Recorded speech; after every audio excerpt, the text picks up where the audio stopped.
இது ஏன் இதை திரும்ப சொல்கிறோன்னா, இந்த தொகுப்பை சிவப்பிரகாசம் பிள்ளை அவர்கள் எழுதி பகவான்கிட்ட காமிச்சு அவர் படிச்சுட்டு அவர் இது ஓகே அப்படின்னு சொல்லி அங்கீகாரம் பண்ணது. ஒவ்வொரு வார்த்தைகளையும் பார்த்து பகவான் சரி அப்படின்னு கொடுத்த இந்த நூல் இது. இது இப்பையும் திருவண்ணாமலையில் இருக்கக்கூடிய ரமணாசிரமத்தில் கிடைக்கிது.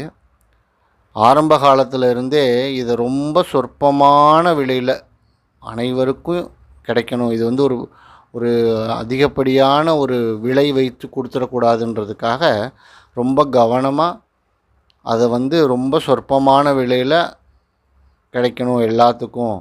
இது வந்து ஒரு வியாபாரத்திற்காக இல்லாமல் இது மக்கள் அனைவரும் எளிதாக வாங்கி படிக்கக்கூடிய விதத்தில் இருக்கணும் அப்படின்றதுக்காக பகவான் சொல்லி இப்போ வரைக்கும் ரமணாசிரமத்தில் அதை தொடர்ந்து பின்பற்றிட்டு இருக்கிறாங்க.